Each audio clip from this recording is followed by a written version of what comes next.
And there we are. Welcome back, everyone, to our weekly reading of Nietzsche's The Gay Science. We're starting this week with number 3 of the first chapter, Noble and Common. Before we Noble and kick this Common. one off, do we just as a do we want to have a big chat afterwards at the very end of Yeah, this yeah, I think so. aphorism? Wait, It is a multi-page aphorism. It's one of the larger ones so far. Um, it looks like it's we 2 could, pages. We can yeah, probably do that. That'll be we fun. can pause either by Kaufman's paragraphs. We could do the whole thing in one go.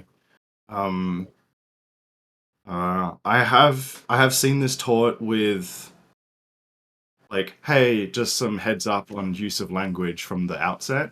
And then I've also seen it taught kind of the inverse, where there's like a broaching of that subject afterwards. I don't want to like taint interpretations too hard. Um, Yeah, we but can cover it noble and after. common That'll be are fine. big ones here, and they'll repeat themselves throughout this book and throughout Yeah, Nietzsche's works broadly. So I think, yeah, just keep that in mind, and we'll probably circle back on those words. In German, for sounds what it's good. worth, noble is often rendered as edel, and common is gemein. Gemein, common, a general. Edel is um, everything from sort Is of that the same word as germane, right? For common? yeah, yeah. In some senses, yeah. Um, Same root word, I mean. no, I don't think it's the same root word. Oh, okay. Germain and gemein are different. Um, Really? Okay. I think, I Interesting. don't quote me, but I don't think they're necessarily same root word. Um, Edel, on the other hand, commonly gets rendered as noble in English. Other good sort of German renditions of it would be like fein oder kostbar, aristokratisch, königlich, hoheitsvoll. Um, So some of the adjectives, or like, sorry, not adjectives, some of the other sort of thesaurus entries that you might see in English could be anything from gallant to fine, regal, precious, even. So there's a bunch of different Yeah, we'll go over it. That's fine. connotations coming across. Yeah. Do you want to do this one, or do we want to switch Yeah, paragraph yeah. for paragraph? Yeah, I was just gonna go ahead. Noble and common. Common natures consider all noble, magnanimous feelings inexpedient, and therefore, first of all, incredible. They blink when they hear of such things, and seem to feel like saying, quote, surely there must be some advantage involved. One cannot see through everything. Unquote. They're suspicious of the noble person, as if he surreptitiously sought his advantage. When they are irresistibly persuaded of the absence of selfish intentions and gains, they see the noble person as a kind of fool. They despise him in his joy and laugh at his shining eyes. Quote, how can one enjoy being at a disadvantage? How could one desire with one's eyes to open to be disadvantaged? Let me go at that quote again. How could one desire with one's eyes open to be disadvantaged? Some disease of reason must be associated with the noble affection. End of quote. Thus they think and sneer, as they sneer at the pleasure that a madman derives from his fixed idea. What distinguishes the common type is that it never loses sight of its advantage, and that this thought of purpose and advantage is even stronger than the strongest instincts. Not to allow these instincts to lead one astray, to perform inexpedient acts. That is their wisdom and pride. Compared to them, the higher type is more unreasonable. For those who are noble, magnanimous, and self sacrificial, to succumb to their instincts, and when they are at their best, their reason pauses. An animal that protects its young at the risk of its life, or that during the mating period follows the female even into death, does not think of danger and death. Its reason also pauses, because the pleasure in its young or in the female, and the fear of being deprived of this pleasure dominate it totally. The animal becomes more stupid than usual, just like those who are noble and magnanimous. They have some feelings of pleasure and displeasure that are so strong that they reduce their intellect to silence or to servitude. At that point, their heart displaces the head, and one speaks of passion. Now and then we also encounter the opposite and, as it were, the reversal of passion.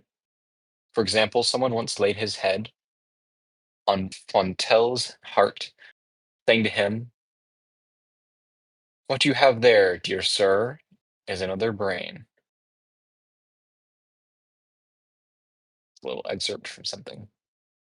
Um, the unreason or counter reason of passion is what the common type despises in the noble, especially when this passion is directed towards objects whose value seems quite fantastic and arbitrary. One is annoyed with those who succumb to the passion of the belly, but at least one comprehends the attraction that plays the tyrant in such cases. But one cannot comprehend how anyone could risk his health and honor for the sake of a passion for knowledge.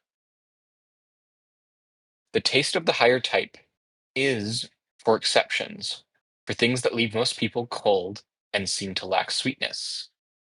The higher type has a singular value standard. Moreover, it usually believes that the idiosyncrasy of its taste is not a singular value standard. Rather, it posits its values and disvalues as generally valid and thus becomes incomprehensible and impractical. Very rarely does a higher nature retain sufficient reason for understanding and treating everyday people as such. For the most part, this type assumes that its own passion is present, but kept concealed in all men. And this belief even becomes an ardent and eloquent faith. But when such exceptional people do not see themselves as the exception, how can they ever understand the common type and arrive at a fair evaluation of the rule? Thus they too speak of the folly, inexpediency, and fantasies of humanity, done that the course of the world should be so insane, and puzzled that it won't up to what is needful. This is the eternal injustice of those who are noble. Okay, Rumpel, you wanna jump on that? I know you have quite a few thoughts on this section. Um,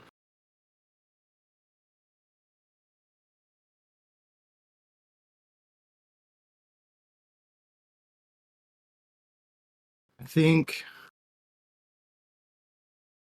I don't want to drive a hard reading of this. I want it to kind of stick. I don't want to. I guess what I'm trying to highlight here is I think that this is one of the most important sections in the gay science that we've read thus far, and that's going to follow us Okay, yeah. through the entire work. Um, this I'll leave it section is open for comment for a bit then, and we'll this return to section that. is commonly quoted in works as reference when going back to noble and common, and I see it in my humble opinion, is where I see a lot of misquotes come from. Um, is Nietzsche scholarship treats this as pretty foundational, but yeah, there's definitely a lot of like there has been a dearth of undergrad essays and even postgrad essays. Thankfully, not so much anymore. But that period that we were discussing pre-recording, that anglophone Like, understanding yeah, of this during like the Lucerno '60s was particularly bad. Lucerdo, however you pronounce his name. Whoever's the Lucerto. yeah, I was thinking of Bertrand Russell in the '60s. uh, Um, Lucerdo, who who gets this particularly Nietzsche and wrong? the aristocratic rebel. Not familiar. Could you? Oh, okay. I think Lacerda was one of the people in academia that I believe Kaufman was somewhat sort of responding to, because Lacerdo had his translations, which played up some of the more reactionary elements in Nietzsche, and Oh, right. Yep. Yep. Lacerdo attempted to sort of, uh, or in Kaufman's opinion, I guess, played those up and sort of to critique it from a Marxist perspective. Right. Gotcha. Gotcha. Um, So yeah, Uh, I'll make some comments as well, well, but if people want to jump in first. So I think my quick closing thoughts are why I led with like translation notes at the start. There is there is an element of how Nietzsche is writing in the first place to snag you in. Different audiences will be sucked in by different phraseology that he's using. And he is intentionally, through his writing as a counter-reactionary to or counter-conservative to a lot of awful historians and writers at his own time. This use of noble and common draws a lineage, I think, not only from sort of um, the ecumenical kind of biblical wider tradition. It draws its context from um, sort of magnanimous and great history traditions and victor history traditions, right? The people in power who are get to write their own canons of how amazing their kingdom is, etc., etc. But there's also a lineage, arguably, to the birth of tragedy, to sort of noble and common characteristics in completely pre-Christian Greek life, ancient Greek life, and then a sense of noble and common in the era that Nietzsche occupies, like at his point in time. Um, I think it's meant to snag you in, and I think that giving it a specific definition of who the noble and the common are they mutually exclusive? Can I be noble or common? Could I be positioned to occupy both of those positions simultaneously in a conflicting kind of way?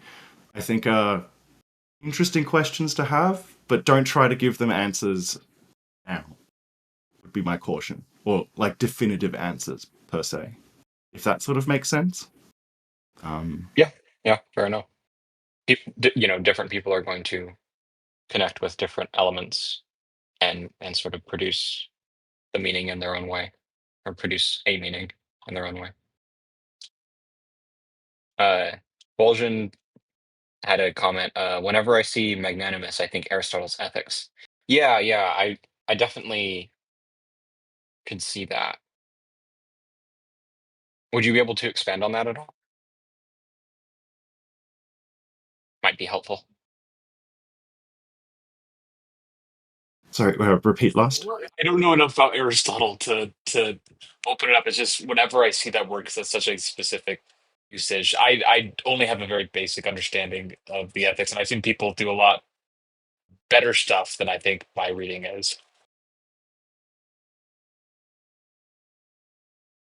Fair enough. Fair enough. Um, the um, the common nature consider all noble magnanimous feeling inexpedient and therefore first of all incredible, right? So the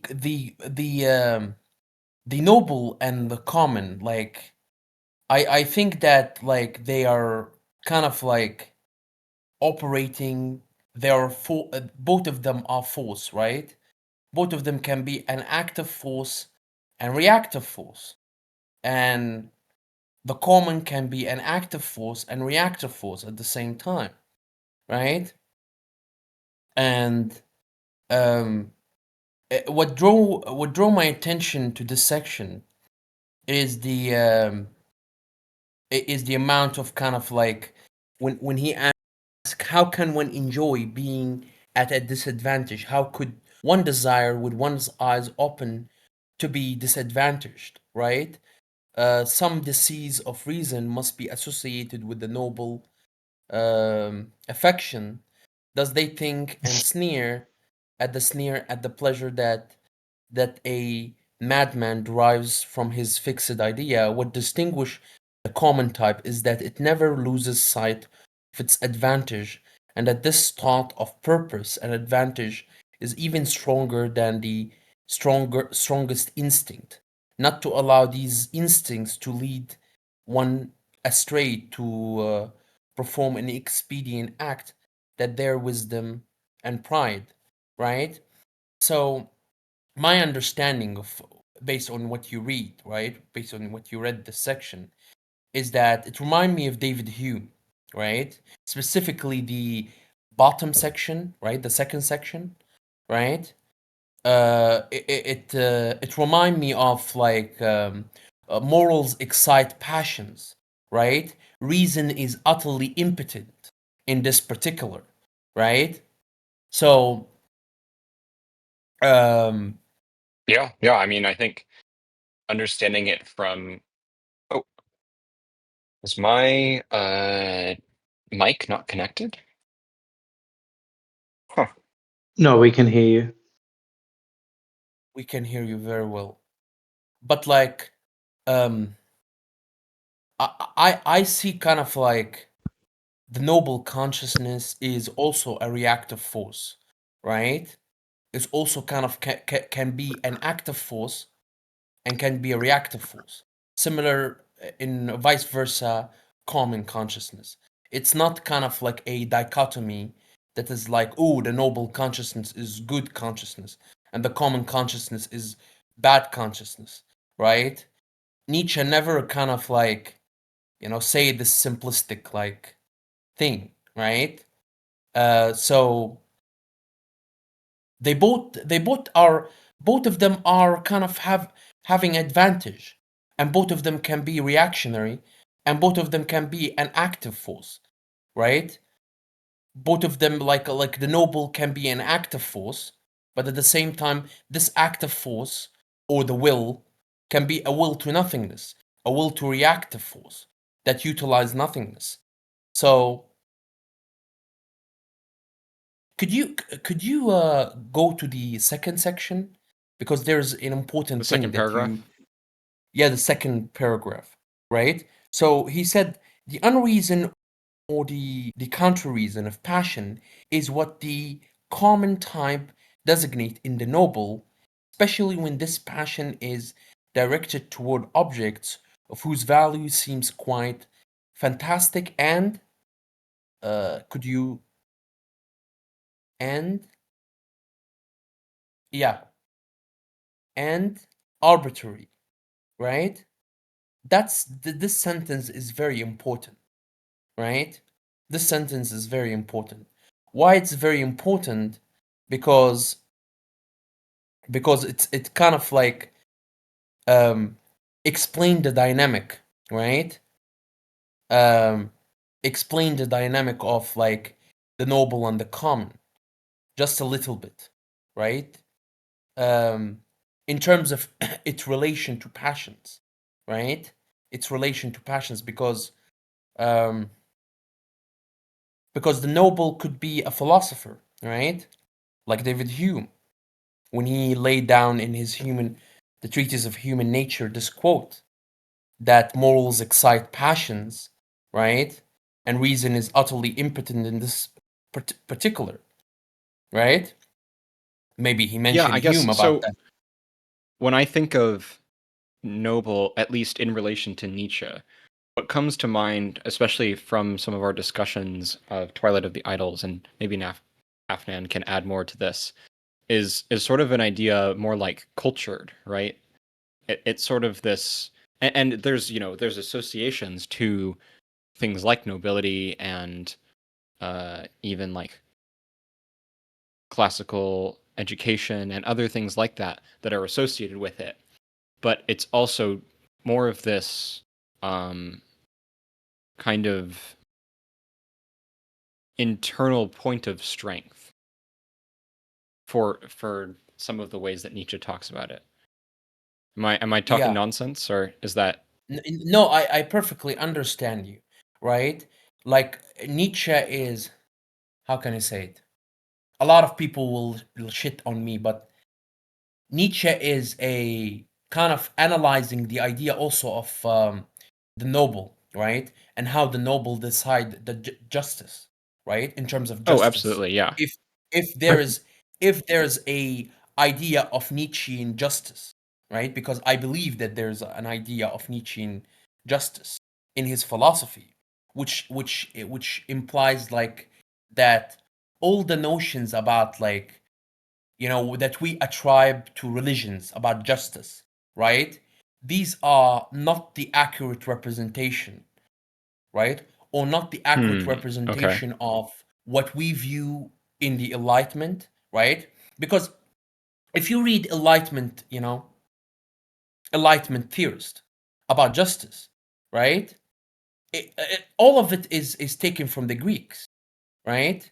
For example, David Hume, when he introduced that the idea that like, and it's a liberal idea about justice, that if an invention is useful for the common people in civil society, and this invention is kind of like, even if it's kind of an invention that is useful for war or for anything, that doesn't relate to justice, right? That doesn't relate to the idea that, oh, a lot of people like this will utilize more injustice, right, in the world, right? If there is an invention about anything, Oh yeah, AI, this entire setup is anti-utilitarian because exactly. it's two completely different modes of perspective and evaluation, and Nietzsche is even pointing out that if we're going to divide a people according to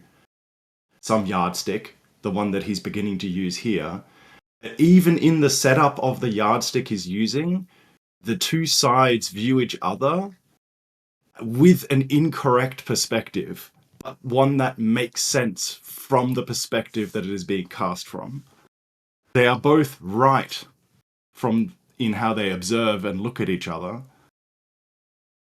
In the And this setup, goes into his idea of ressentiment. yeah, They both resent each other for the position yes, that they become incomprehensible to see each the other. other as holding.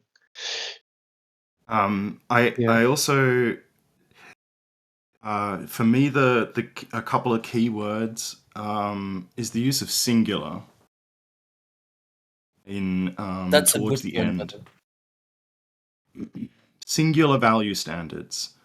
Nietzsche is really specific when he talks about pluralities of value standards versus and pluralities of truth versus like a singular truth that is sort of contained or owned to one specific group or even one specific person's perspective, Or even a force within a person, right? yeah.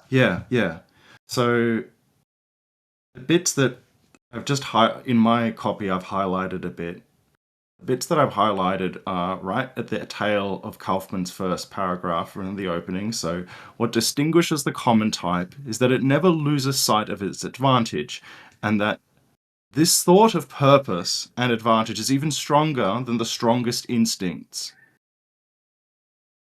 So there's a Yeah, so this is sort of whatever like what that is, the it's evil winning eye, out. Yeah. right? Is that not Yeah, about? maybe. Yeah, Yeah. it's this sort of fixation, right? That this sort of resentment, as Not we be were led talking about astray. it. It's not resentment yet, it's just to not be led astray. Because the common, Okay. the herd, What, have a what value about to sticking together and not being led astray because the stray in a herd gets eaten. You follow what the herd does and you're all together in common and you step in slot with each other, and you're all good. That is the wisdom and pride of the common. Compared to them, high type is more unreasonable, right? In this specific regard, compared to them, they are the higher type doesn't make sense. The animal becomes Right. more stupid than usual, just like those who are noble and magnanimous. And then I'm flipping the page.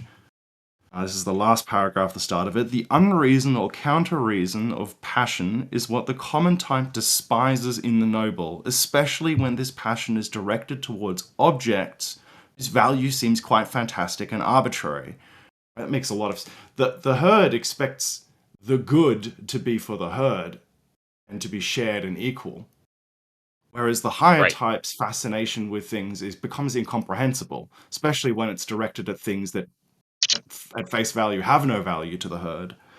And then the taste of the higher type is for exceptions, for things that leave most people cold and seem to lack sweetness. The higher type has a singular value standard. Moreover, it usually believes that the idiosyncrasy of its taste is not a singular value standard. Rather, it posits its values and its disvalues as generally valid and thus becomes incomprehensible and impractical. Not just incomprehensible, also impractical. And so wait, this is sort of There's utility. There's over. a utility.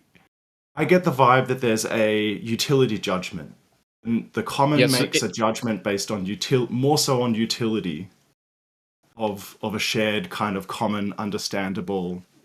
a shared morality at the very least. Yeah. Yeah, when it becomes A moralized, shared especially. code. Yeah. A shared code, whatever you want to call it. and that And goes into Homo ludens again, like that people know when they're being fucked in a game. yeah. But the other thing here that I was going to say is, what about the idea that the dishonest person always has an advantage over the honest person in a business deal? Yeah, I mean, I think that's kind of getting to this line that we went over here. What distinguishes the common type is that it never loses sight. Maybe this is just the way that I was reading it, because I think that maybe I was reading the evil eye more into this than it maybe is. But It is yeah, this idea it is that they're costly for a acutely member of aware. it. There is an expenditure of life that must be done by a member of the common to begin to entertain the follies and eccentricities of the noble type. And it is easier to not.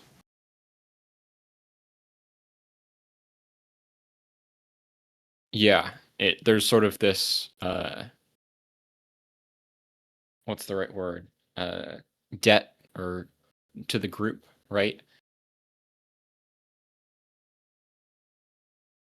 I also want to note that this section ends in much the same way that number 2 ended, right? On intellectual conscience. Nietzsche says that some folly keeps persuading me that every human being has this feeling simply because he is human. This is my type of injustice. And then 3 ends with, thus too they speak of the folly, inexpediencies, and fantasies of humanity, stunned that the course of the world should be so insane and puzzled that it won't own up to what is needful. This is the eternal injustice of those who are noble.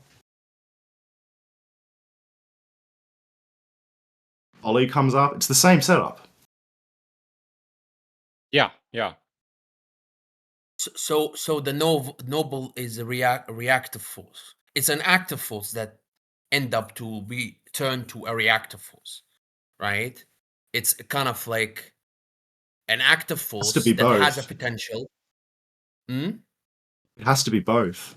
Because It has to be both. we'll see a bit further later. Nietzsche also ascribes forgetfulness more with the nobility than with the herd.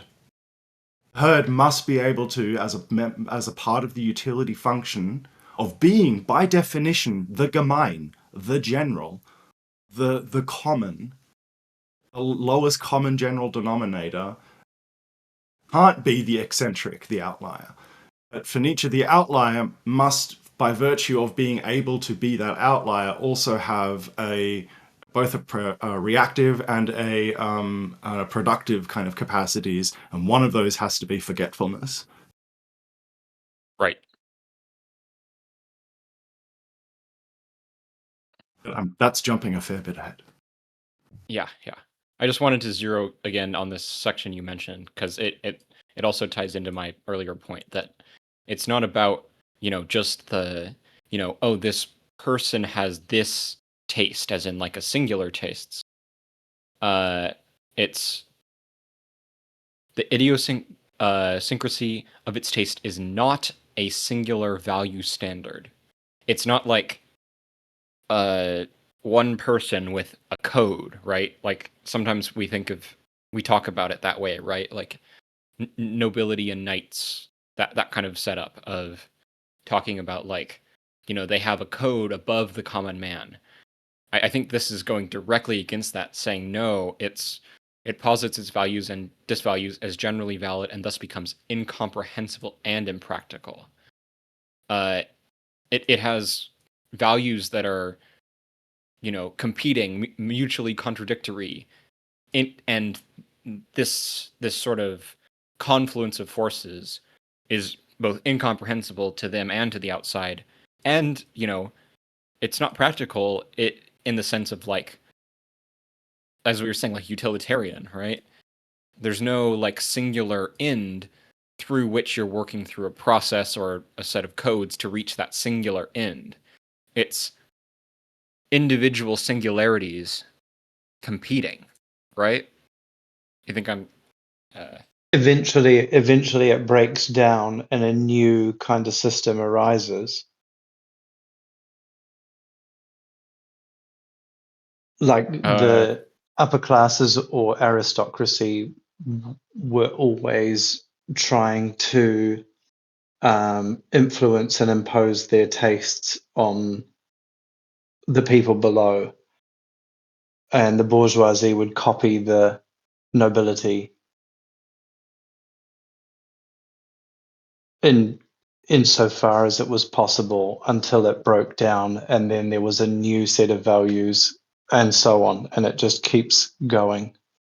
Yeah, there's a kind of, but I guess Like I wanted if you to zero in imagine on idiosyncrasy, right?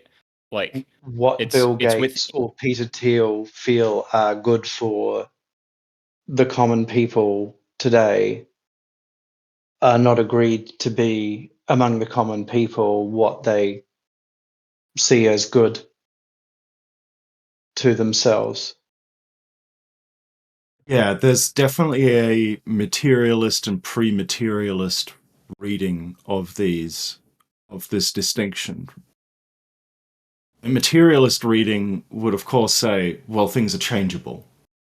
That there's a greater interest as how today relates to tomorrow than members of our past, which would have been far more interested in making today and tomorrow be more like yesterday.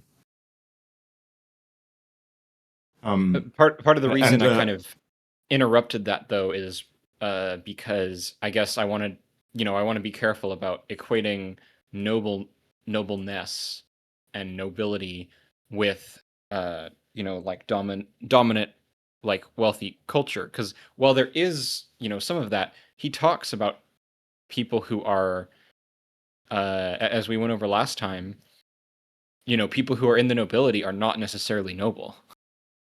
And Correct. so and Correct. are not noble by virtue of them sort of Yes. following this universal taste and morality.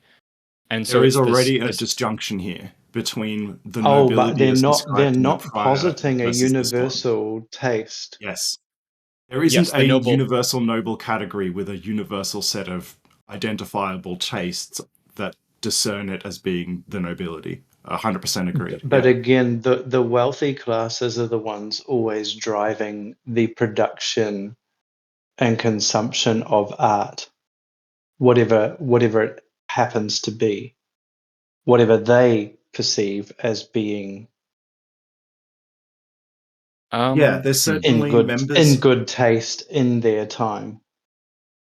Certainly people who would describe themselves as being within this entire set of possible sort of setups, folks who would want to be noble, consider themselves to be noble now, and then those who might be noble in the eyes of other people, but never have really given it much thought. There's this whole idea of almost a an exuberance in the world with the power and stature one has, while being kind of almost blind and naive to it, and stupid to it. forgetful to it. Yeah. To the point that that person, insofar as their actions cause harm to others, they may not even be aware. Like, they are so sort of removed, they don't think of... There's not even like a causal kind of relationship in their minds in that sense. I think this is much harder to grasp in some senses, having done a lot of materialism. Like, if you've done Marx or anything like this, coming into this as a new student, some of this older stuff can seem strange, because it's sort of like, but I can change the world and make things different. None of this makes any sense.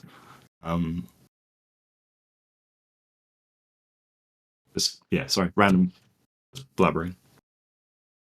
One thing I wanted to just make sure I'm trying to digest what you were saying, Rumpel. There was Brooks was reacting to a video the other night, and it was talking about like beauty standards and how there was this girl, and she told her sisters who didn't fall under kind of like white beauty standards. It's like, oh, you're not like ugly or anything, you're just not in style yet. And so is that kind of more how you're viewing kind of nobility? It's that it's kind of more of an arbitrary kind of fixation, and kind of everything has the potential for nobility. I want to point it out as one of the types of relations here, which is really broadly what this more is. This setup to me is relational. It doesn't posit final, fixed, determinate characteristic points that we can transhistorically ascribe and therefore derive at neat, oh, these groups were the herd or these groups were the nobility. I don't think it's useful at all to say. It's bait. To take it that way is bait. This to like me is a much more broad, like, this is a series of lots of Venn diagrams. And sometimes you're in one bucket and sometimes you're in the other bucket. It's entirely dependent from which perspective, from which vantage point, and what you're talking about. That there is... I wanted to make room for very much in the old world, or this idea that some of the quote-unquote nobility could almost be sort of, insofar as they cause harm to others, just be bumbling about. They're not really... There's no intentionality behind any of it, or no malice behind any of it. Which does not suggest that they are sort of beyond... I'm using anachronistically, but that they should not be held to account to some sense. That's just... Although to do that is not viable within the setup of this old world, because there was no holding an individual per se directly to account in the modern kind of way, legalistic way that we demand of all members of our society. So I'm trying to allude that there is a bunch of different ways of reading this here. It would be a trap to fall into a very specific reading that you're going to be able to apply as a methodology to any given group of people.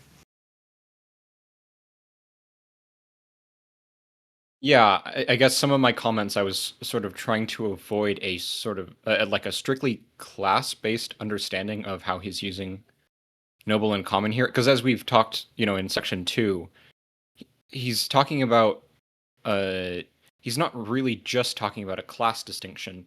He's more talking about a distinction of class, 100% more agree. like we would talk about like classiness almost, You right? can't just take a of pure Marxist interpretation of this either. That would be wholly reductive of what's going on.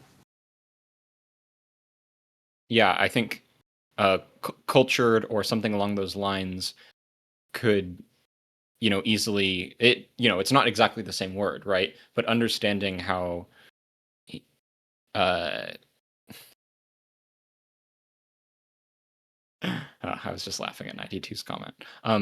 Understanding that it's not necessarily just like the noble values, right? It's not a different set of values per se, but it's this as Jay Kiwi was kind of talking about, the homo ludens, the sort of this playfulness and the the interchange of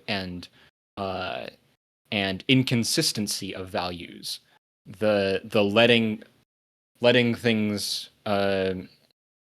produce to bring in, I guess, some more anachronistic Deleuzian language, to sort of like let things produce and connect as they are idiosyncratically, right?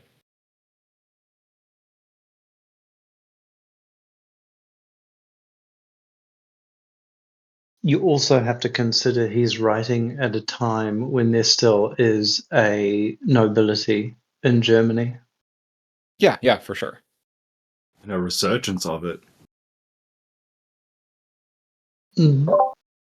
Insofar as they're being munged together under one big banner. And the extant nobility would like to make sure that patchwork of states everyone still keeps their nice slot of land as the Prussian state unifies. The other thing in here is the influence of Schopenhauer.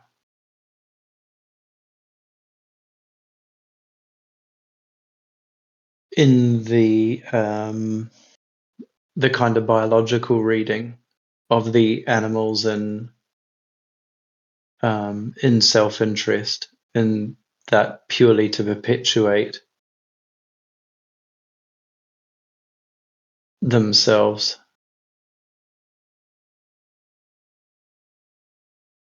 Yeah, and the whole setup of two groups of people one who have a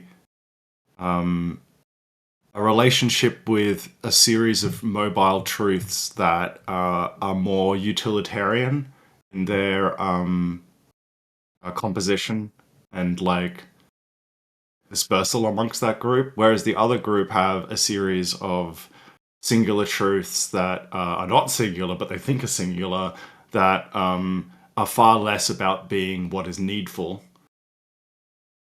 In the setup that world as will and representation gives you, and Schopenhauer, the sort of unreasonableness of the world and how that relates to nihilism, this setup here is kind of like putting a hole in a page and being like, now you can see through and see something on the other side that shows you that actually what this page is telling you might be a bit flawed.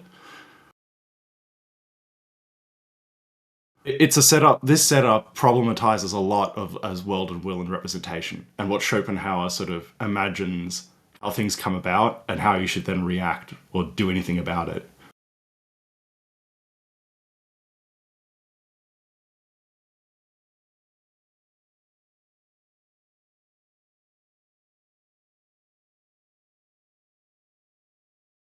I love the ending too, right?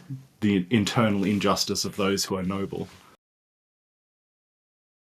Like, at what points in time can we imagine someone who occupies the space of Nietzsche from the intellectual conscience from the previous one, who then may or may not occupy this internal injustice of those who are noble.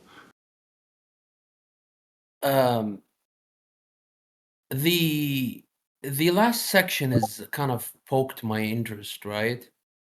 The higher type of singular value standard. Moreover, it's usually believed that it's the idiosyncrasy of taste, and it's not singular value standard. It reminded me of Schopenhauer, like when Deleuze talked about like the singular, right? In Deleuze on Nietzsche, right? And it's kind of like the unitary aspect of the eternal return. But that's jumping ahead of ourselves. But this is kind of interesting, right? Very rarely does a higher nature retain a sufficient reason for understanding and treating everyday people as as such. For the most part, this type assume its own passion, and it's present but kept concealed in all man, and this belief even becomes audient and eloquent fate. But when such exceptional people do not see themselves as the exception, how can how can they ever understand the common type and arrive at a fair evaluation of the rule, right? For example, well, let's say, for example, the jurist, right? A lot of jurists, even after the development, like, and you can see that is, I'm not saying that Nietzsche is the big critic of the state, right? But a lot of jurists, right? For example, Agamben asking the question in his beginning, in his famous work, The State of Exception, right? Why the jurists are complicit, or put it in roughly, the question, why are the jurists are complicit in the most thing that they are that are interested in it, which is the idea of the state of exception, which is the idea of the exception from the rule, right? Which is the state mechanisms and all its kind of functionally when encounter with the state of exception. To sum up roughly, what is the state of exception? The state of exception when you suspend the constitution and when things operate outside the rule of constitution, and there is a state of exception, a state of suspension from the rule, where the rules are suspended, right? Where the norm, where the thing, where there's a indistinction between the actus and the potestas, right? Or between the it's kind of like a Roman shiver, right?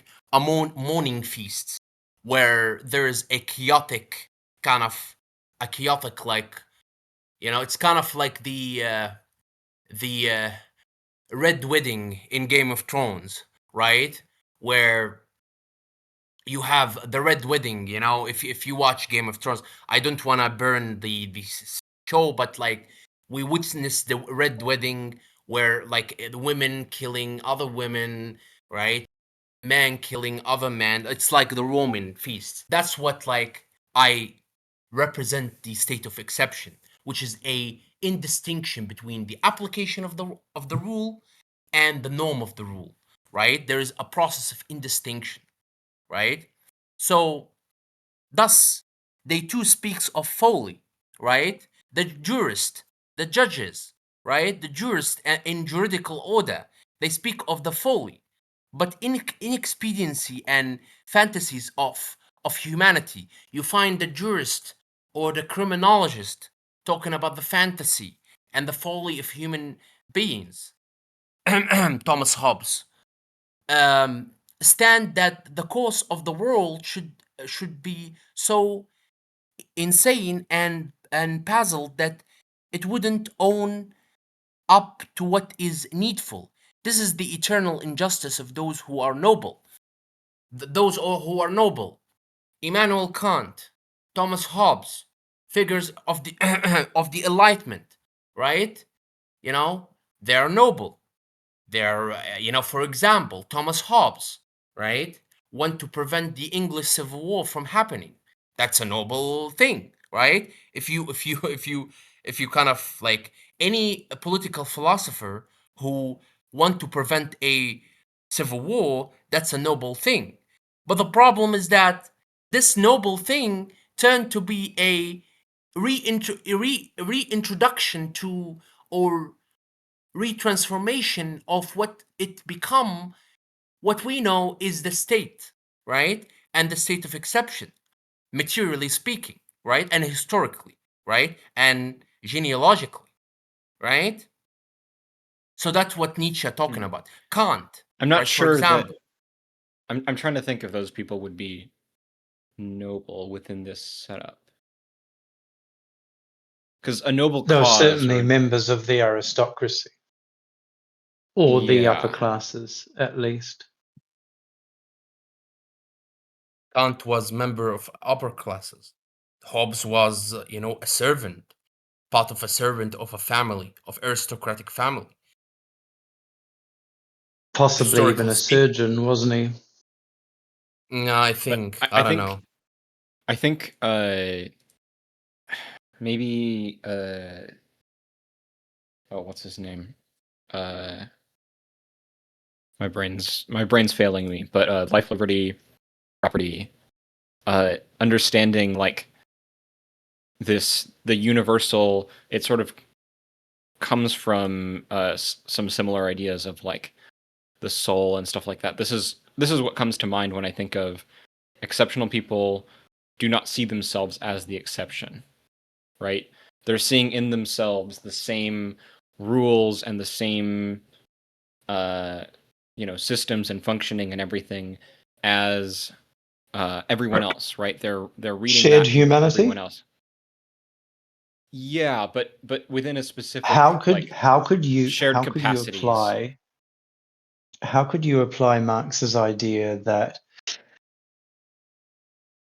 it's always the, like, no man fights for their own freedom, they fight for the freedom of others. It's always the altruistic member of the aristocracy or nobility that is trying to remove barriers or raise the common people up to their level. Right.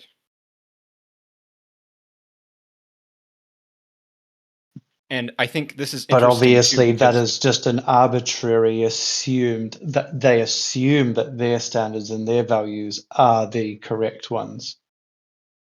yes, and I think that's a great point Notwithstanding, because this gets right into this reads to me kind of a critique of ideology of the concept of ideology, right? Thus they too speak of the folly, inexpediency, and fantasies of humanity, stunned that the course of the world should be so insane and puzzled that it won't own up to what is needful. They're imposing their values on what is human and what other people should want and do want and have uh you know have desires for all these things. They're pushing those on other people and then saying, "Oh, it's so strange that they don't live up to those and don't, you know, have those values that I just, put on them." And so they come up with this idea of, you know, fantasies of humanity and the If the unthinking no mob, if the right? nobility is unconstrained in its ability to exercise its life forces, however that might take its course in the material world, and they receive no ramifications for how they exude themselves in the life world and exhaust their energies from day to night, and they have it easy, so to speak, in terms of their human needs, that they're relatively Yeah. met. If they are also disconnected and live in a world where causality is not as tightly understood in a sort of post-enlightenment period today, one can fully understand how the nobility might just be like, well, why don't the others exude more of their life energies and just be like me?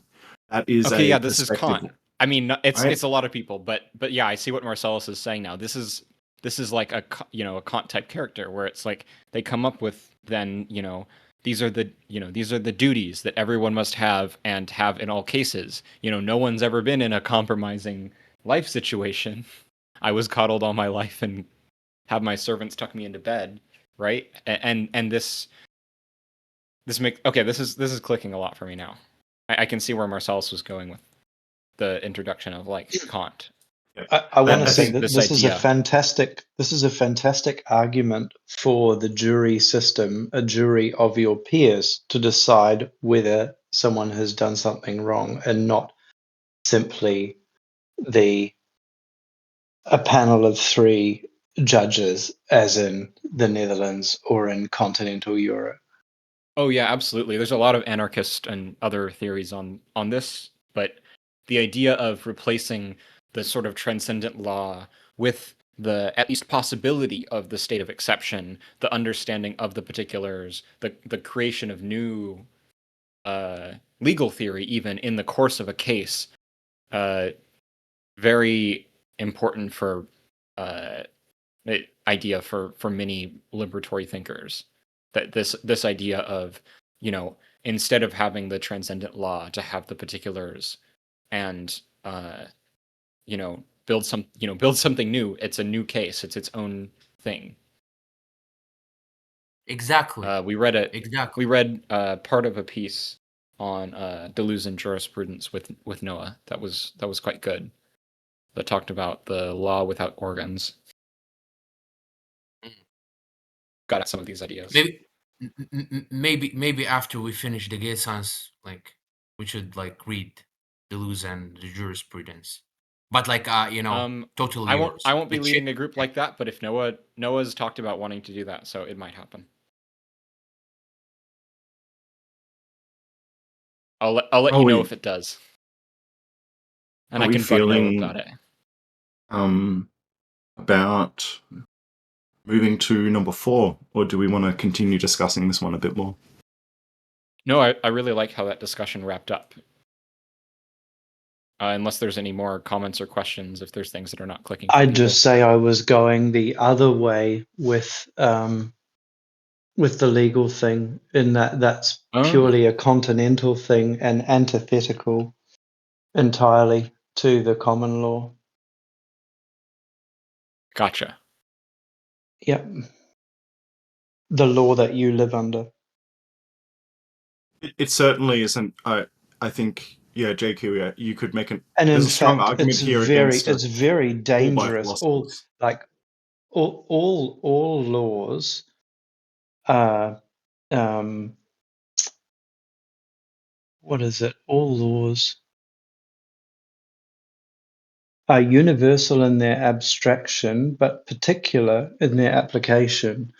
And you'll actually find in our system, law is a process of discovery where sort of rights and obligations are weighed up against each other to determine whether a fault has been made and who is responsible for it. And in fact, like that Deleuzian idea, that's going towards like every murder is a singularity, for example, like it has a different event or different thing has happened, but it's still the common people would say a murder is wrong, and then what is the punishment? It is, people have decided that it is this or whatever it is, and that is particular to a society. But it's Right, but you have to determine it's murder, right? And so there's the case of self-defense. There's the case of, I mean, lots of things. Yeah, that's and those can exactly what those I can said. come into question. Like if and so like if there's a murder and there's some reason that people have a strong feeling that murder was justified, maybe there's room for new jurisprudence, right? For new exception, for new understandings. You actually have that in French law.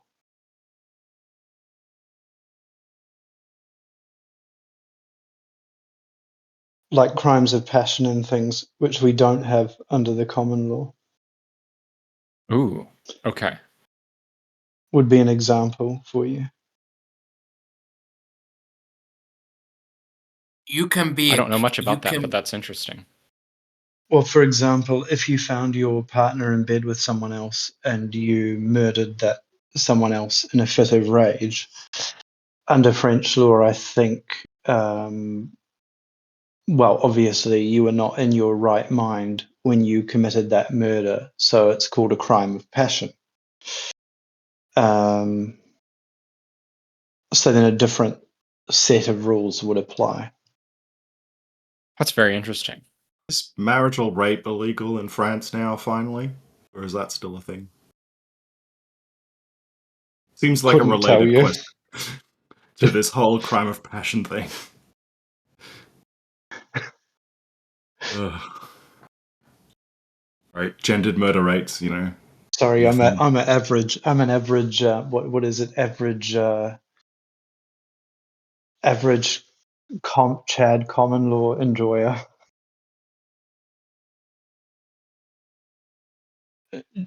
And just imagine in many of the common law countries like the United Kingdom, some people in the aristocracy, the nobility, would like to abolish the jury system and have simply a panel of judges.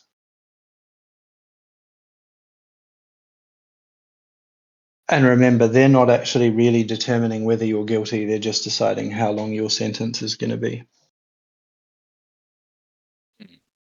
And that's why a jury system is a bastion against that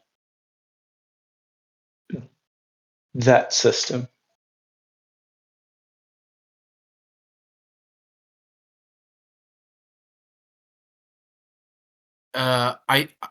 I think that from a surface level, I'll touch that like briefly for a surface level.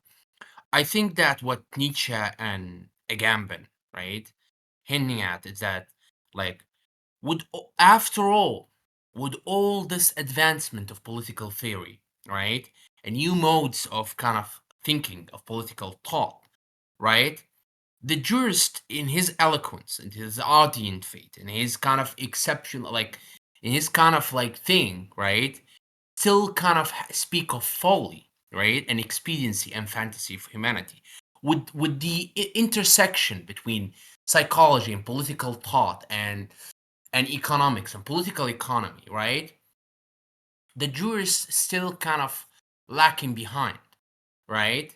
The noble, the jurist is the part of the noble, right? And he's still lacking behind. Why? Why is that? Why not in Europe? I'm speaking universals here. Not in Europe, but also in the entire world. So that's the interesting question, right? That is like quoted like Nietzsche, introduced it subtly, and Agamben formulated it. But that's the interesting question.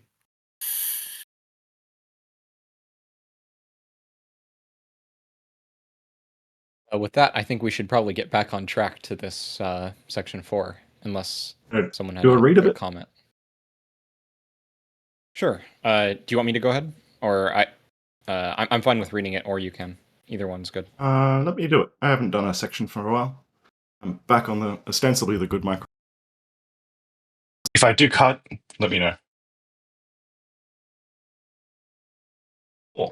What preserves the species? The strongest and most evil spirits have so far done the most to advance humanity. Again and again, they've relumed the passions that were going to sleep. All ordered society puts the passions to sleep. And they reawakened again and again the sense of comparison, of contradiction, of the pleasure in what is new, daring, untried. They compelled men to pit opinion against opinion, model against model, usually by force of arms, by toppling boundary markers, by violating pieties, but also by means of new religions and moralities.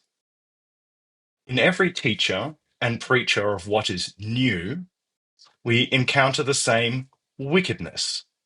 It makes conquerors notorious, even if its expression is subtler and does not immediately set the muscles in motion, and therefore also does not make one that notorious. What is new, however, is always evil, being that which wants to conquer and overthrow the old boundary markers and old pieties, and only what is old is good. The good men are in all ages those who dig the old thoughts, digging deep and getting them to bear fruit, the farmers of the spirit.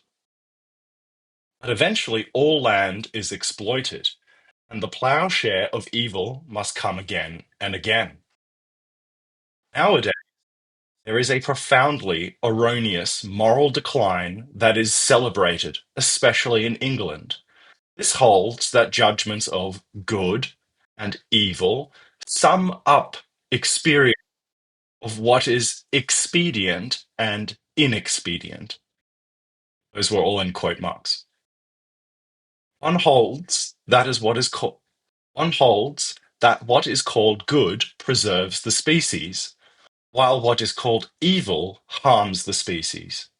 In truth, however, the evil instincts are expedient, species preserving, and indispensable to as high a degree as the good ones.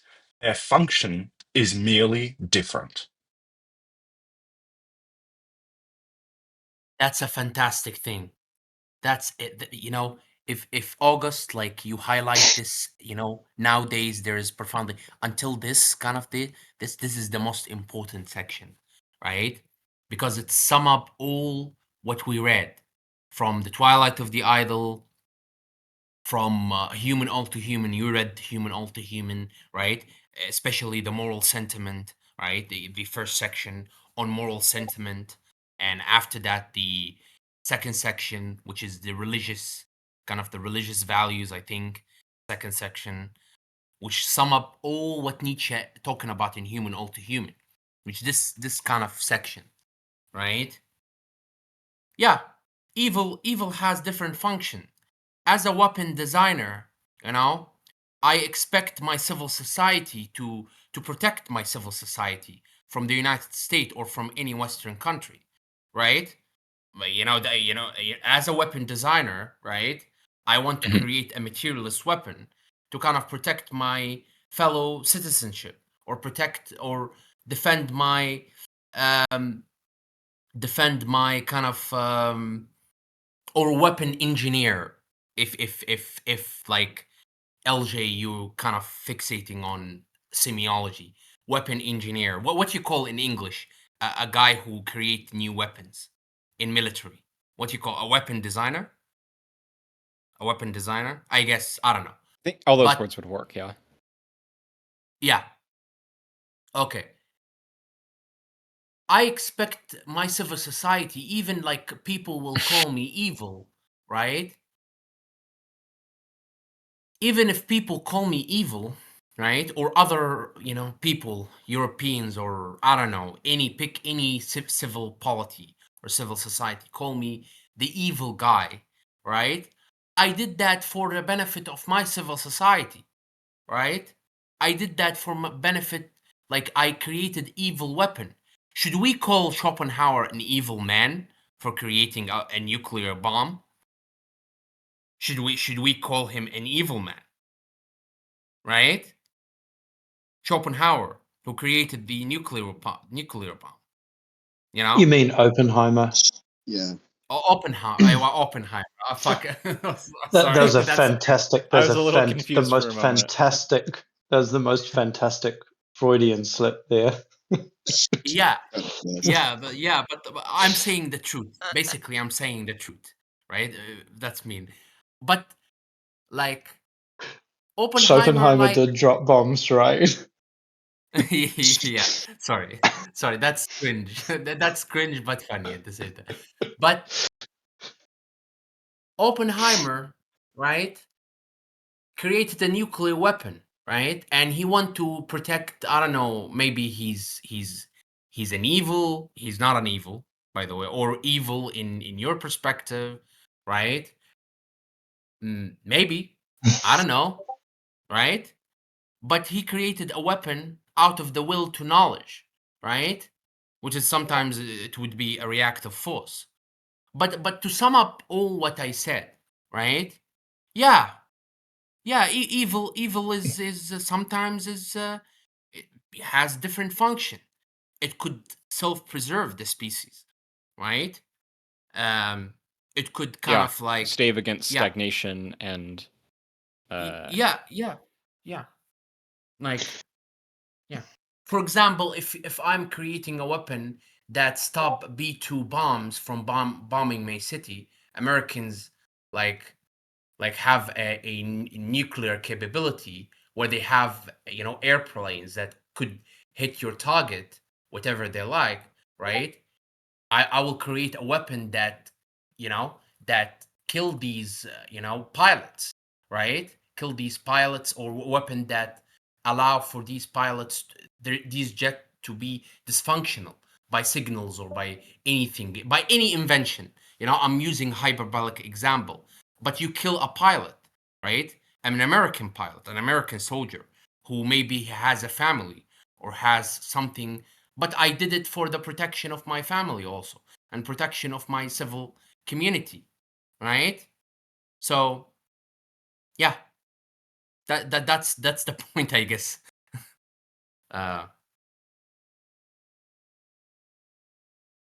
think here we have to be So careful too about equating uh sort of whether or not we're talking about evil in the terms of like if you're doing like quote unquote evil for a greater purpose. I think that's a very different thing than is necessarily being talked about here, but you can talk about it in that way. Like I would hazard against that because all of the yeah, uses is so far here have been putting it into quote marks and right. and positioning it as being similar to, as being in fact identical. The charge is precisely what you've highlighted, right? That good and evil are, at least under the British like the burgeoning kind of British psychology movement post-Darwin at the time that Nietzsche is becoming familiar with in terms of the writings are being actively translated from English to German. That precisely this evaluation is wrong. Right, that there's the But right way to do things, I think yeah, is but maybe the way we put it. if you wanted to entertain that way of thinking, where evil and good have not yet been sort of problematized either as epistemological concepts or as moral concepts. Right, so like not thinking about genealogy of morals, not thinking about beyond good and evil yet. The closing line here, I think, is pointing to how Nietzsche wants us to think about this. Even if you accept, if you're a religious, say, if you're a Lutheran or you're a Catholic and you're reading this and you have pretty strong conceptions about the good and the evil, I think that you could still get that rather religious, quite spiritually religious person to accept that the closing line is really the attention grabber here. Their function is merely different.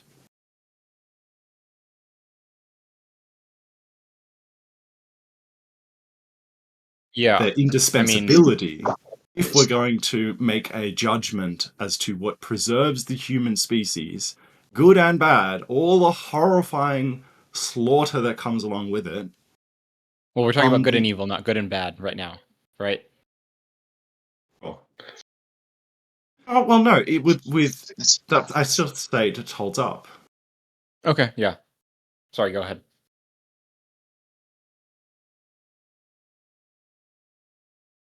um, it attach also like beyond good and evil, like when Nietzsche kind of in the beginning of the books talking about searching about will, right, and the theories of the will, right, or what I call like the searching of will, right? I think there is a connection there, but I am hesitant at this point. I'm hesitant to draw this connection simply because I'm not sure, right?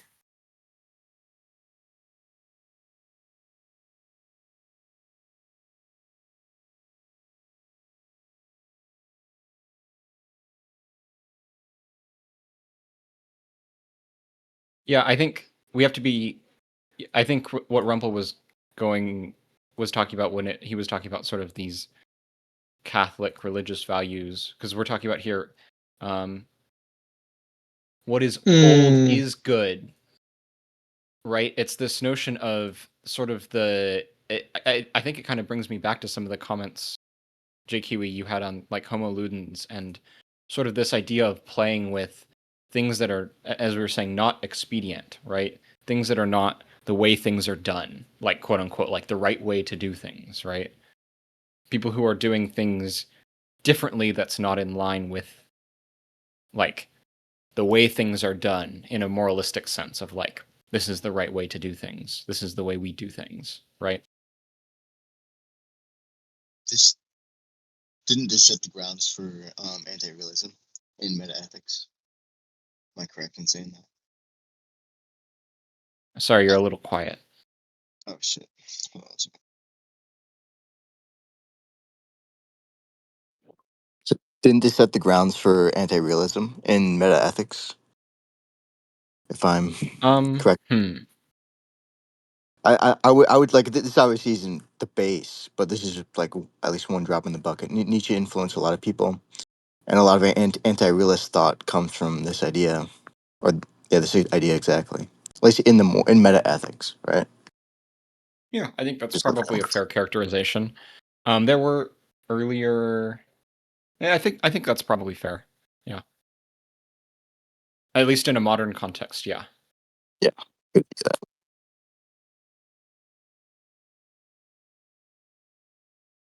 I could even say I think one of the terms used for some moral philosophers or whatever you want to call it, anti-moral philosophers influenced by Nietzsche is like moral error theory as well. Like you know, you can get that pretty well from some of the language of like Twilight of the Idols. Like valuations Yeah. of life are themselves sort of errors, right? Errors insofar as they're claims to truth. Yeah. Yeah. Well, Lacan. You can put Lacan there too. Sorry.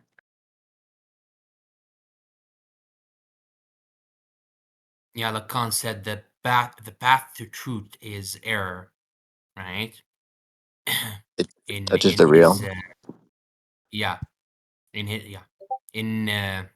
in the paper Freud paper on technique, when he discussed Saint Augustine, signifier, like the idea of signifier and signified is coming from Saint Augustine, which is a Christian theologian in his own right. I don't know. I didn't read. I'm a ex-Muslim. I don't know about Christian theology. Yeah, I'm not too familiar either. Did you have any comments you wanted to wrap up for this section, Rumpel, before we move on?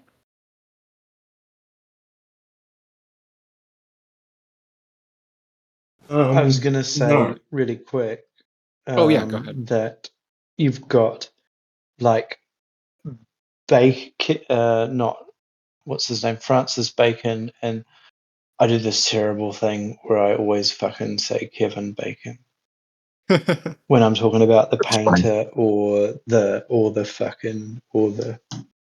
It's terrible. So, Anyway, Francis Bacon, the 17th century English sort of scientist, is the one who first kind of says, yeah, we can raise all people's living standards through science. Basically, that sort of goes back to him. Then you have Adam Smith in The Wealth of Nations talking about Isaac Newton too. he actually was more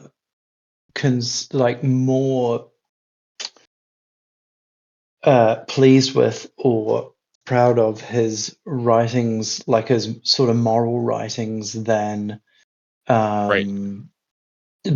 his inquiry into the wealth of nations, which is, and he uses this term "ilth," which is like if you imagine unhealthiness or sickness, things that are detrimental to humanity. But I don't want to go too much into him. But you've got that, and then you've got John Stuart Mill, and who's the other one? And Jeremy Bentham, Bentham is regarded as the father of utilitarianism, and that's sort of what Nietzsche is. That the sort of greatest, the maximum happiness for the most amount of people is what we should sort of aim for. And he's pushing back against those Yeah, thinkers. it's deeply anti-utilitarian. This entire setup so Yeah. far, all of the passages we've come across. In fact, I'd argue that when one begins to reflect about the teachers of the purpose of existence, what might they teach? What is, if the purpose of existence is to be gay and be merry and have a good time and not have evil things ruin our lives? Right? We very quickly then come into, well, what preserves the species? What are the duties that species has, or the members who want to preserve it have? Which I think is why all of these, why you're seeing these opening lines for these aphorisms. Right, the next one: unconditional duties. 7, something for the industrious. Unconscious virtues. A kind of atavism. On the aim of science, number 12, which is ahead of us.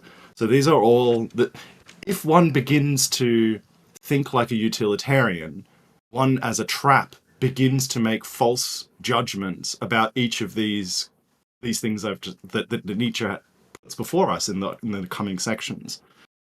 So Nietzsche's taking the corpus of work that's exploding in England at the time, post-Darwin. Well, if you imagine that this is and critiquing England is it. ahead of Germany by about 30 years or more in the Industrial Revolution, Yes, and that too. you have the idea of the dark satanic mills, and as in like the loom and the new technology was seen as evil by the Luddites,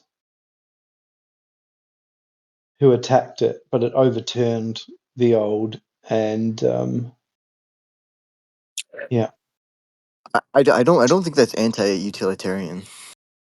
I think it's more or less the Deleuzian side that you should be aware of the machines and what the machines are to what end. Like this sort of thing, because there's different kinds of utilitarianism. It's So he's not talking about anti-utilitarian utilitarianism. from early psychology. What was called British Yeah, psychology. utilitarianism at the time. So if you're talking about that, then I completely agree. Sorry, but And I argue that it also bleeds It's over into still- critique of utilitarian moral theory. Because as Jay Kiwi and others have pointed out, that like if you hold this to be true, even if you're not yet at the point of more greatly problematizing good and evil or expedient and inexpedient, what Nietzsche is saying is that there is a false equivalency between good and evil and expedient and inexpedient, that it's making its way into writing about the human condition. yeah, right. And it is an axiom that even though, despite the Bible and any other moral code said people shouldn't do X thing, people have always done X thing that they weren't allowed to do, and we owe more to those people than we realize. Yeah, Mm. that's even true for technological innovation. When somebody has an idea changes the paradigm, like everybody calls them crazy until they prove them all wrong to a certain. So it's like, to me, that seems like it's a transgression in a moral sense, the way that Nietzsche's talking about. If it's beyond good and evil, then it is a transgression to the law itself, as Mm. in a Lacanian sense. But sorry. No, that's absolutely right.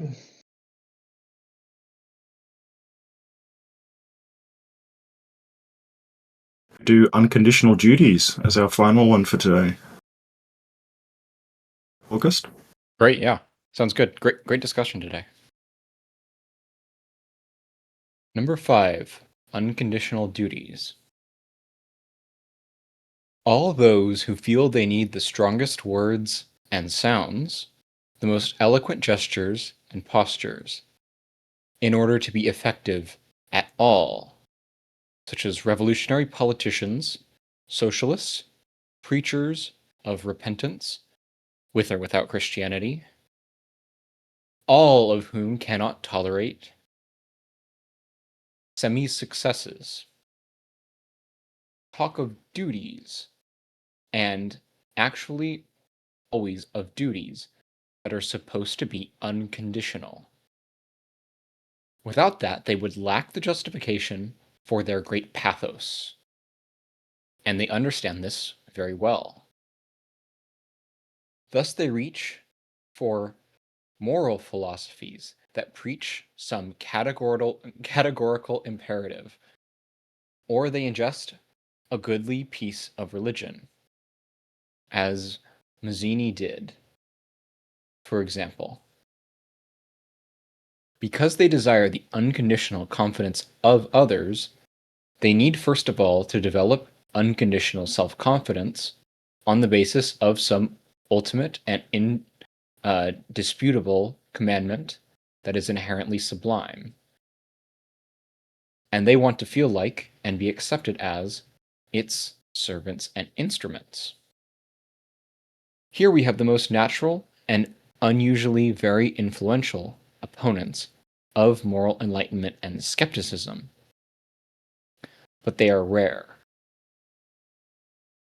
Yet a very comprehensive class of such opponents is to be found whenever self-interest requires submission, while reputation and honor seem to prohibit submission. Whoever feels that his dignity is incompatible with the thought of being the instrument of a prince or a party or sect, or even worse, a financial power, say, because he is after all the descendant of an old and proud family, but who nevertheless wants to or must be such an instrument before himself and before the public, requires pompous principles that could be mouthed at any time, principles of some unconditional obligation to which one may submit without shame. Refined servility clings to the categorical imperative, and the moral enemy of those who wish to deprive duty of its unconditional character. That is what decency demands of them, and not only decency. Absolute fire. That second paragraph. Mazzini was. Oh yeah, this whole paragraph, or this whole section. I mean, it's one paragraph in the original, of course. Let me double check that. Yeah, one paragraph.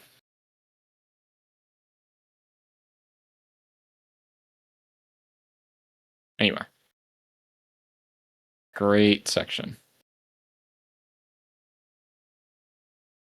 when Nietzsche mentioned people, right, like Mazzini and Sergei Borgia in Machiavelli, a reference to Machiavelli and these kind of people, he have something in mind, right? It's not like referencing these people because they kind of like for the sake of reference, but he has something in mind that like I'm still kind of grapple with, right? Which is kind of like he mentioned them as a symptom, right? As a symptom of something, I suppose, right? So, yeah. Yeah, the last few years, I've learnt more about Machiavelli and Nietzsche and how democracy theorist writers are drawing on that relation for something positive and affirmative to say about a liberal, progressive, left-leaning politics and sort of what democracy or democracies under that sort of loose umbrella of concepts might look like. Because the way that I had The Prince and Machiavelli taught to me through secondary education and beyond was sort of this, like an evil man who just kind of talked about how the powers of the state and what you could get away with in order to hold your state of power. But I think the way I've The guidebook for the powerful. and whereas the way that I've come to kind of appreciate Machiavelli coming up in Nietzsche is Nietzsche's pointing out that post-Enlightenment he's actually an anomaly because he's honest, unlike the rest. And he actually points out a lot of the critical dissonances that a prince or someone who's being taught statecraft in order to be next in line to replace their father, or to be married off somewhere in order to solidify an alliance, either within the Holy Roman Empire. There's no pretension. Yeah, there's no pretension anymore. It's entirely matter of fact. And he to the extent that he's telling you, don't build castles, like that's the sign of weakness. You should have no castles, that's the sign of strength, kind of thing. And saying these things that would be completely the opposite of what is being drilled into, young military, up-and-coming, royalty. I want to point to something in the second paragraph. Here we have the most natural and usually very influential opponents of moral enlightenment and skepticism. They are rare. Yet a very comprehensive class of such opponents is to be found wherever self-interest requires submission, while reputation and honor seem to prohibit submission. There's a lot that Foucault, I think, will run with this at depth. You could critique so many institutions. You could critique the academy in this regard. You could critique other institutions of nobility in this regard. I also think that there's a reminder of the sort of Venn diagrams, if you want to think of it that way, that Nietzsche is setting up with these classifications, with these modes of putting people under certain buckets or certain labels. Those who have unconditional duties. Well, what kinds of people are they, given the setup we have come to so far? You can occupy multiple spots. This Venn diagram it's not one single circle of group of people. There's lots of us fill this bucket in different parts of our lives. Where was that section you were just mentioning? Or yeah. So second paragraph. Those first two sentences. Here we go. Perfect. Yet a very comprehensive class of such opponents is to be found wherever self-interest requires submission, while reputation and honor seem to prohibit submission. Whoever feels that his dignity is incompatible with the thought of being the instrument of a prince or a party or sect, or even worse, blah, blah, blah, blah, because after all, the descendant of an old and proud family. This, we've just spoken in the last section about those who nurture the good are farmers of the soul. They dig deep. it's a continuation of that. For me, I see there's a Mm. continuation there. Yeah. But they nevertheless require these pompous principles that can be mouthed at any time, that have an unconditional obligation to which one may submit oneself without shame.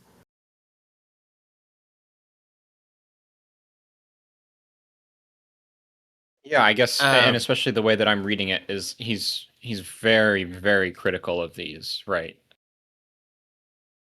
That these ways of sort of building these universal principles that can sort of be slotted into anything as a form of Yet they still sort of can control and breed manipulation. something that is species preserving. Because there is a small, tiny subset who use their unconditional duties and apply it to finding truth for good, with good and bad outcomes to anyone's perspective, including Nietzsche's. Like the project of the the Enlightenment would not have been possible without all of these unconditional duties. Even ironically, the ones that are anti-Enlightenment themselves.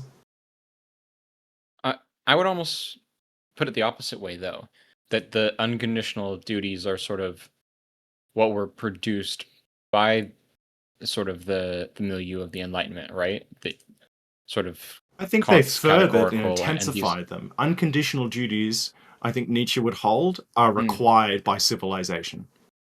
As soon as the herd forms and comes together, for there to be a common, the common must have duties to each other.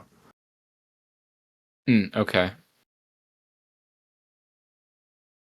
Is how my interpretation of it. Yeah, you don't get unconditional I duties think in the whatever the original nature of like things, perfect nature or whatever. I think I will lean to August a little bit on this regard, right? Because all those who feel they need the strongest word and sounds, the most eloquent gestures and postures, right? The eloquence of, for example, of Kant. Kant is very eloquent philosopher, you know? He's very eloquent in a sense that sometimes, like in moral philosophy, for example, if you read the groundwork of metaphysics, groundwork of morals, sorry, and the critique of practical reason, you will see like why Nietzsche commenting about that, right? Which is kind of like, because like, to put it shortly, Kant has like two distinction, you know? You have the hypothetical and the categorical imperative. The hypothetical imperative is the kind of the thing that you utilize the, like, if I did this, I will have this, right? Yeah, if I did A, I have X, right? Or if I did something good, I have this thing. That's a hypothetical If then, yeah. thing. Yeah. But the categorical imperative is something doesn't relate to incentives, right? It doesn't have any purpose, right? Or it seems to us doesn't have any purpose, right? Because Kant muddy the water a little bit for me. As I read Kant, he muddied the water a little bit when he defined the categorical imperatives that, like, for example, anyone who concerned about his health, for example, right, has a moral content, right? Even if it's concerned about himself, he has a moral content. But there's things that doesn't have a moral content, right? And these distinctions, right? These distinctions play heavily, and I could say that play heavily into Kantian philosophy, right? Um, in terms of the categorical imperative, right? Which is a imperative about rules or universal laws that doesn't apply to it, kind of like it applied to our subjective practical things, but these laws are in themselves, are ends rather than means, right? Even Kant go further, and he kind of, in his metaphysics of morals, the section on the kingdom of ends elaborate more about this kind of end-based moralization or end-based categorical imperatives, where you focus on the means, or where you focus on the ends rather than the means. You don't focus on the hypothetical, you focus on the empirical, the imperative, the categorical imperatives, which have a moral content, right? And what determined this moral content is reason, right? Or subjective reason, right? Yeah, I think I'm Uh, gonna sort of follow up on that and push back a little bit as well, Rumpel, in terms of it being necessary. Because I think some level of duties, sure, but here we're talking about unconditional unconditional. duties. Yeah. Yeah. And so it's this sort of category that never, that is sort of seen to be without exception, right? And it's It's Isn't dialectical. that all of baked into the Oedipus complex though? Like when we talk about identity as like unconditional duties, like I have an unconditional duty to be a son to my father and my mother and my father to like, and you can disavow and go around this stuff, but like I think that's like baked into the Oedipal complex itself and how we form identity. So like when we're talking about workers, it's yeah like so that's the same thing for kings and queens of the time, or like if you're a warrior or a commoner. I like to me I'm inclined that's to how I agree, but interpret it. that's way outside the discussion, at least for No, me. I mean, like, look, the Yeah, word okay. socialist appears literally on the first sentence. Yeah. I think it's congruent with. To me, my reading is that in the state of nature, really broadly, not taking anyone's kind of historic, like, just take it in its really vague sense of the term. There are very few, if any, unconditional duties. Certainly ones being preached. It is only when There aren't we kind well, of there aren't any duties are something man right. That's makes, kind of what so I'm to speak. getting at. I So mean, it is only yeah. within the context of civilization unconditional duties become a thing. Mm. And I'm trying to say that there is a reason that this section comes What after could the be an last one. What is example of species some of those? preserving and unconditional duties have a direct relationship thematically, to me.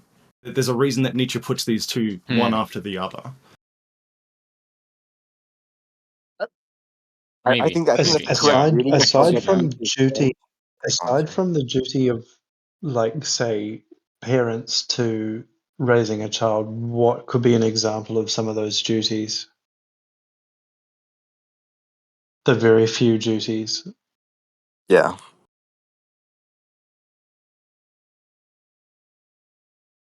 I mean, there could be plenty, right? There's sort of duties to your social position, there's duties to morality, right? To like we were talking about in Kant, the sort of the deontological, like don't kill people, don't lie, don't all these things that are sort of like Is the will part to of truth an this, unconditional duty? right? Could be, yeah. Is the will to memory an But then it's unconditional duty? but then it's also the breaking of these that allows society to Yeah. So, sort like, of both progress this is where we're and preserve. getting back to reactive and active drives, Active, yeah. right? Like within the context of preserving a species, within the context of which is a function, right? Nietzsche is saying that that good and evil are just modes of perspectives, and that that they're both a function of something that preserves the species, and they're both as indispensable if we're going to begin measuring and evaluating them. Certainly, evil is as indispensable, if not more, is what kind of Nietzsche is trying to say. If we're going to be utilitarian about this, he's just being like, well, your scales are at least balanced or out of whack or stupid to begin with. And then we go to unconditional duties, which occur within the context of civilization in a mode mostly, usually rationalized, often after the fact, as preserving the species or the good. If politicians, Yeah, all socialists, preachers of rationalization is repentance, after the fact. yeah, and where this then gets to, I guess, is if something like will to truth is perhaps an unconditional duty. If will to memory is an unconditional duty within civilization or the project of civilization, I would argue it is. Will to forgetfulness, though, is one that civilization as a project drives away and drives out. I'm going to end it on that. I don't want to jump the gun too much or force a reading, but yeah. Yeah, I think I'm good with wrapping up here. I think it's been a great reading. Any last comments before we end off, or any last questions? Speak now or forever hold your peace.